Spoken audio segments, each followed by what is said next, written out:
Study करेंगे bacteria के बारे में कि बैक्टीरिया क्या है, उसके स्ट्रक्चर के बारे में, इंट्रोडक्शन, ये सब हम लोग आज इस वीडियो में स्टडी करेंगे। तो सबसे पहले हम लोग देखते हैं introduction of bacteria. Bacteria which cannot be seen by naked eye, they can only see by microscope। मैंने आपको इंट्रोडक्शन ऑफ माइक्रोबायोलॉजी में बताया था कि बैक्टीरिया जो है क्या है, एक माइक्रो ऑर्गेनिज्म है और माइक्रो ऑर्गेनिज्म को हम लोग नेक्ड आई से नहीं देख सकते। इन्हें देखने के लिए हमें माइक्रोस्कोप की जरूरत पड़ती है, जिसमें माइक्रो ऑर्गेनिज्म में मैंने आपको बताया था कि हम लोग बैक्टीरिया, वायरस, फंगस के बारे में स्टडी करेंगे। तो आज हम लोग स्टडी करेंगे बैक्टीरिया के बारे में। तो बैक्टीरिया जो है वो क्या है, हम इन्हें नेक्ड आई से नहीं देख सकते, मतलब खुली आंखों से नहीं देख सकते। बैक्टीरिया को देखने के लिए हमें माइक्रोस्कोप की जरूरत पड़ती है। Bacteria are prokaryotic cell. They are found in unicellular and they do not has any mitochondria। मतलब जो बैक्टीरिया है वो प्रोकैरियोटिक सेल्स होते हैं और यूनिसेलुलर होते हैं। इसके साथ साथ उनमें माइटोकॉन्ड्रिया एब्सेंट होता है। ठीक है। Based on the oxygen requirement, bacteria are divided into two groups। मतलब ऑक्सीजन के आधार पे बैक्टीरिया को हम लोग दो ग्रुप में बांट सकते हैं। कौन कौन से? एरोबिक और एनारोबिक बैक्टीरिया। तो एरोबिक बैक्टीरिया क्या है? ऐसे बैक्टीरिया जिनको ग्रो करने के लिए ऑक्सीजन की जरूरत पड़ती है, वो है आपके एरोबिक बैक्टीरिया। और एनारोबिक बैक्टीरिया मतलब जिनको ग्रो करने के लिए ऑक्सीजन की जरूरत नहीं पड़ती। ठीक है, देखिए लिखा है aerobic means they can grow only present of oxygen. Anaerobic means they can grow only absent of oxygen. Bacteria are may be useful for the human body as well as harmful the body। मतलब bacteria जो है वो हमारे लिए useful भी है और harmful भी है। जैसे कि हमारी बॉडी में जो है एस्चेरिचिया कोलाई पाया जाता है, तो वो हमारे लिए क्या है? यूजफुल है, हमें नुकसान नहीं पहुंचाता, पाचन में हमारी सहायता करता है। लेकिन कुछ बैक्टीरिया जैसे साल्मोनेला टाइफी, तो ये क्या है? हमारी बॉडी के लिए हार्मफुल है।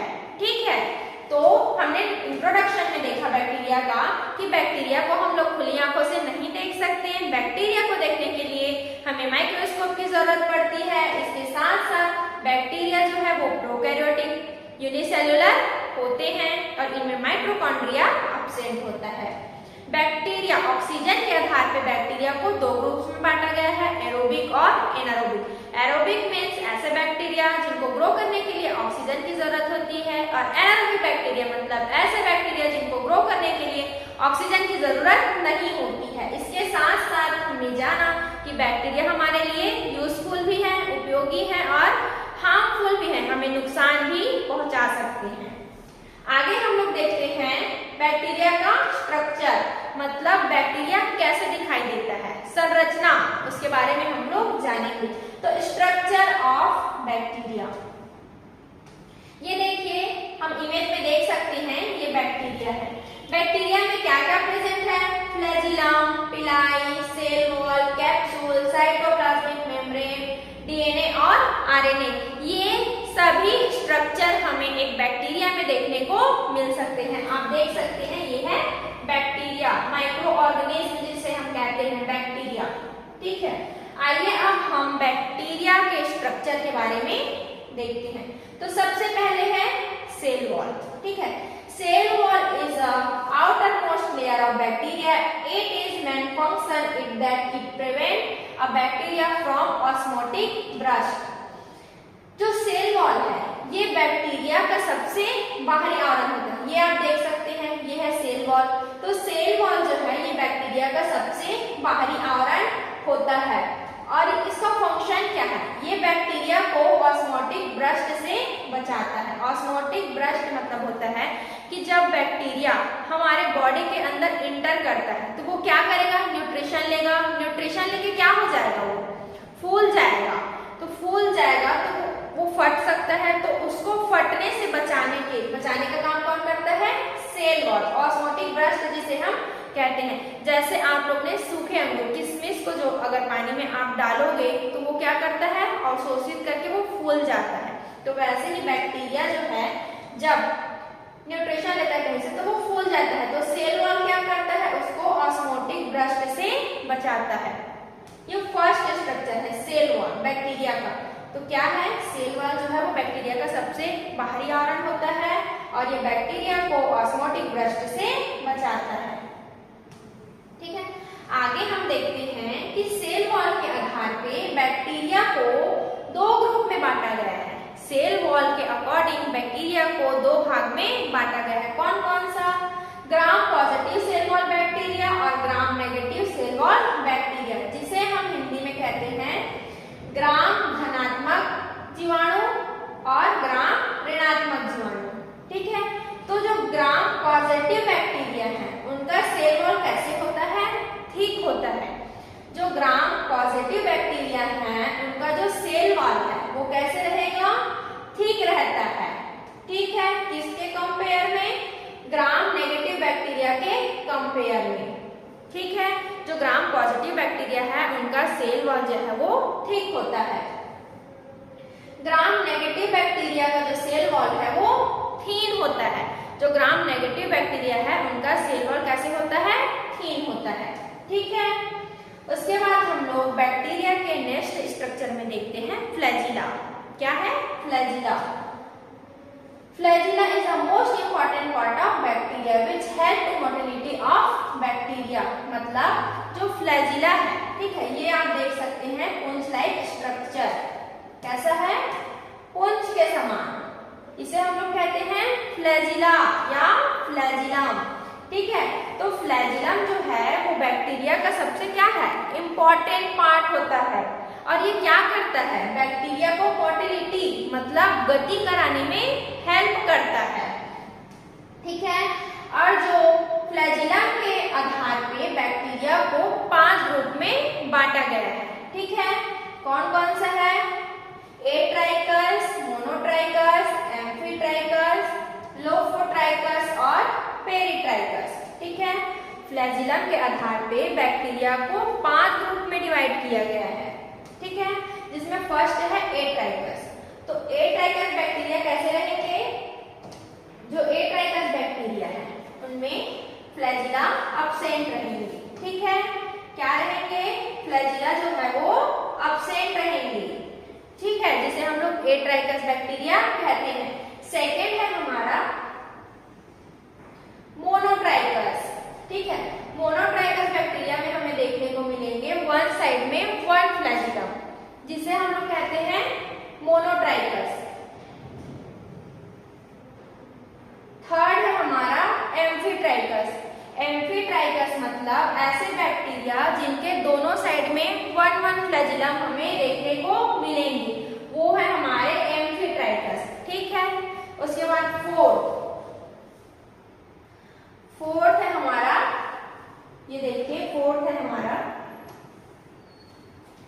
लोफोट्राइकस। लोफोट्राइकस का मतलब है कि बैक्टीरिया के वन साइड में बहुत सारा फ्लैजिला हमें देखने को मिलेगा, वो है हमारा लोफोट्राइकस। फिफ्थ है हमारा पेरिट्राइकस। पेरिट्राइकस बैक्टीरिया में बैक्टीरिया के ऑल बॉडी में हमें क्या देखने को मिलेंगे, फ्लैजिला देखने को मिलेंगे। तो ये है बैक्टीरिया का फ्लैजिला। फ्लैजिला क्या है, बैक्टीरिया का मोस्ट इंपॉर्टेंट पार्ट होता है, मोटिलिटी में हेल्प करता है, मतलब गति कराने में हेल्प करता है। फ्लैजिलम के अकॉर्डिंग बैक्टीरिया को 5 ग्रुप में डिवाइड किया गया है। ऐसे बैक्टीरिया जिनमें फ्लैजिला नहीं रहेगा वो है आपका एट्राइकस बैक्टीरिया। ऐसे बैक्टीरिया जिनके वन साइड में वन फ्लैजिलम रहेगा वो है मोनोट्राइकस। और ऐसे बैक्टीरिया जिनके दोनों साइड में एक एक फ्लैजिला प्रेजेंट रहेगा वो है एम्फीट्राइकस। और ऐसे बैक्टीरिया जिनके वन साइड में बहुत सारा आपको फ्लैजिला देखने को मिलेगा वो है हमारा लोफोट्राइकस। और ऐसे बैक्टीरिया जिनकी होल बॉडी में, पूरी बॉडी में फ्लैजिला प्रेजेंट रहेंगे वो है हमारे पेरिट्राइकस। ठीक है, उसके बाद है कैप्सूल। बैक्टीरिया में जो है वो कैप्सूल भी प्रेजेंट रहता है। तो हम जानते हैं कि कैप्सूल क्या है। Capsule is the outer most structure of bacteria. Capsule made up of polysaccharide. मतलब जो कैप्सूल है वो बैक्टीरिया का आउटर मोस्ट स्ट्रक्चर होता है। ठीक है, और ये जो है पॉली मतलब बहुत सारी, सैकेराइड मतलब कार्बोहाइड्रेट, बहुत सारे कार्बोहाइड्रेट से मिलके बना हुआ होता है। Bacteria make very strong covering to outside of body. Then it is cell capsule which cannot be removed by washing. ठीक है, मतलब कैप्सूल जो है बैक्टीरिया का ऐसा हार्ड कवर होता है, ठोस बॉडी होती है, जिसे यदि हम वॉश करेंगे तो भी वो वॉश नहीं हो सकता। ठीक है, if bacteria make whose outer covering mean it can remove by the washing, then it is called slime layer.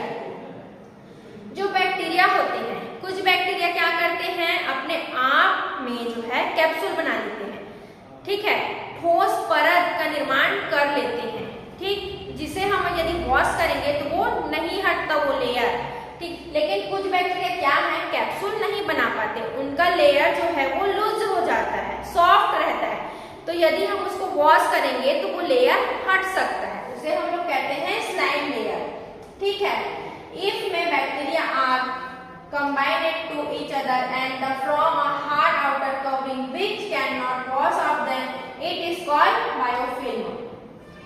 और ऐसे बैक्टीरिया, ठीक है, जो 2 या 3 बैक्टीरिया आपस में एक साथ मिलकर हार्ड आवरण बनाते हैं, ठोस आवरण बनाते हैं, अपने आप को उस आवरण के अंदर क्या कर लेते हैं, कवर कर लेते हैं, जिसको यदि हम वॉश करेंगे फिर भी वो नहीं हटता, तो उसे हम लोग क्या कहते हैं, बायोफिल्म। ठीक है, ये रहा हमारा कैप्सूल। कैप्सूल क्या है, बैक्टीरिया का एक हार्ड आवरण होता है। ठीक, और जब हम इसे वॉश करेंगे तो ये लेयर नहीं हटता है। ठीक, कुछ बैक्टीरिया हार्ड लेयर बना लेते हैं तो वो कैप्सूल है, कुछ हार्ड लेयर नहीं बना पाते, जिनको वॉश करने से वो लेयर हट जाता है तो वो स्लाइम लेयर है। और जब 3-4 बैक्टीरिया आपस में इकट्ठे होकर अपने आप को एक ही आवरण के अंदर बंद कर लेते हैं, वो आवरण कैसा रहता है, ठोस रहता है। ठीक है, तो उसे हम लोग कहते हैं बायोफिल्म। अब हम लोग स्ट्रक्चर में आगे देखते हैं पिलाई।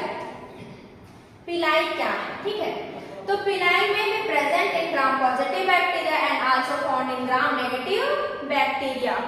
जो पिलाई है, ठीक है, वो ग्राम पॉजिटिव बैक्टीरिया में भी आपको देखने को मिलेंगे और ग्राम नेगेटिव बैक्टीरिया में भी आप इसको देख सकते हो। ठीक है, ये पिलाई देखिए, हेयर लाइक स्ट्रक्चर। ठीक है, कैसे होते हैं, हेयर लाइक स्ट्रक्चर। पिलाई का फंक्शन क्या है, मोटिलिटी और transfer genetic material of bacteria. जो पिलाई है वो हेयर लाइक स्ट्रक्चर होते हैं। ठीक है, और ये बैक्टीरिया को मोटिलिटी में मतलब गति कराने में हेल्प करते हैं। इसके साथ साथ जो है ये जेनेटिक मटेरियल के ट्रांसफर में भी हेल्प करते हैं। इसके अकॉर्डिंग जो है पिलाई 2 टाइप्स के होते हैं। कौन कौन सा पिलाई, सेक्स पिलाई और आईवी पिलाई। तो जो सेक्स पिलाई है वो क्या करेंगे, किसी भी बैक्टीरिया में 2 टाइप के पिलाई होंगे, एक तो सेक्स पिलाई और एक आईवी पिलाई। सेक्स पिलाई क्या करेगा, जेनेटिक मटेरियल्स को ट्रांसफॉर्मेशन करता है। ठीक है, जैसे एग्जांपल के लिए बैक्टीरिया किसी सेल से क्या हो गया, कनेक्ट हो गया, तो अपने जो जेनेटिक मटेरियल है उसको सेक्स पिलाई के थ्रू क्या करता है, ये ट्रांसफर करता है। ठीक है, और जो आईवी पिलाई है वो क्या करेगा, बैक्टीरिया को मोटिलिटी में मतलब गति कराने में हेल्प करेगा। ठीक है, ये हुआ हमारा पिलाई। इसके बाद हमने बैक्टीरिया में देखा था साइटोप्लाज्मिक मेम्ब्रेन, जिसे हम लोग कोशिका झिल्ली या प्लाज्मा झिल्ली भी कहते हैं। ये कैसी होती है, अर्धपारगम्य, मतलब कुछ मटेरियल्स को अंदर जाने देती है और कुछ मटेरियल के आवागमन को ये क्या करती है, रोक देती है। कोशिका के आंतरिक भाग को बाहरी वातावरण से अलग करती है और कोशिका के अंदर और बाहर पदार्थों के आवागमन को नियंत्रित करती है।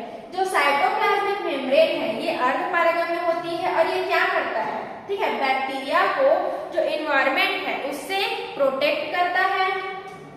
ठीक है, और जो मटेरियल्स है उनको सेल्स के अंदर इंटर होने से और बाहर जाने के को क्या करता है, नियंत्रित करता है। ठीक है, उसके बाद हमने बैक्टीरिया में देखा था डीएनए और आरएनए। तो बैक्टीरिया में डीऑक्सीराइबोन्यूक्लिक एसिड मतलब डीएनए, डीऑक्सीराइबोन्यूक्लिक एसिड और राइबोन्यूक्लिक एसिड मतलब आरएनए दोनों होते हैं। ठीक है, और ये कैसे हैं, ये अनुवांशिक पदार्थ हैं, जेनेटिक मटेरियल हैं, अनुवांशिक जानकारी को स्टोर और व्यक्त करने का कार्य करते हैं। ठीक है, अनुवांशिक पदार्थों